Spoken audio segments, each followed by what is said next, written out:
Okay, picture this with me for a second. You walk in, and there's not one single human anywhere. No chef, no waiter, not even someone at the register. Weird, right? Just robots, running the whole place. Would you actually eat here? Stick with me, because what happens next kind of surprised me too. Let's start in the kitchen. Watch this robotic arm go to work. Every single plate comes out exactly the same. Every time. No exceptions.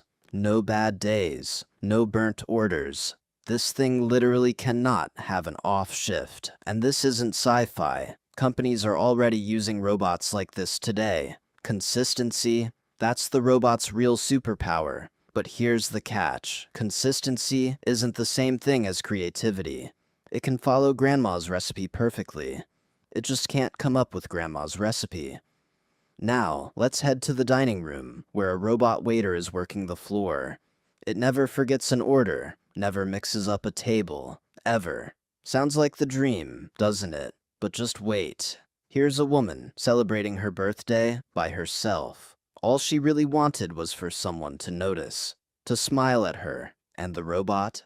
It delivers exactly what she ordered, to the letter, but nothing more than that. And that's exactly what people end up missing.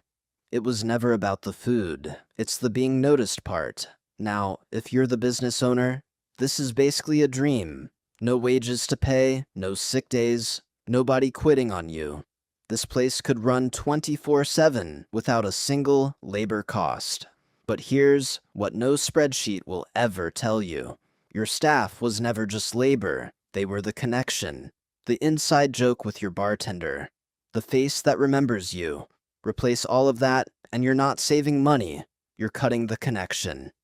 So here's what's actually happening in real restaurants right now. It's a hybrid model. Robots take on the repetitive, exhausting stuff, and humans handle the one thing machines just can't fake. Warmth, judgment, genuine care. That's still ours. A robot can cook your steak to perfection. It just can't tell you're having a rough night.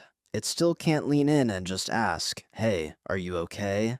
And maybe that's the real takeaway hiding in all of this. This was never really about robots taking over restaurants. It's about figuring out which parts of a job were never really about efficiency. Because some jobs were never really about the task itself. They were about the person doing it for you. And honestly, that's the part that catches people off guard. So, be honest. Would you actually eat at an all-robot restaurant? Tell me in the comments. I'm genuinely curious. And if you enjoyed this one, follow along. I've got more like it coming.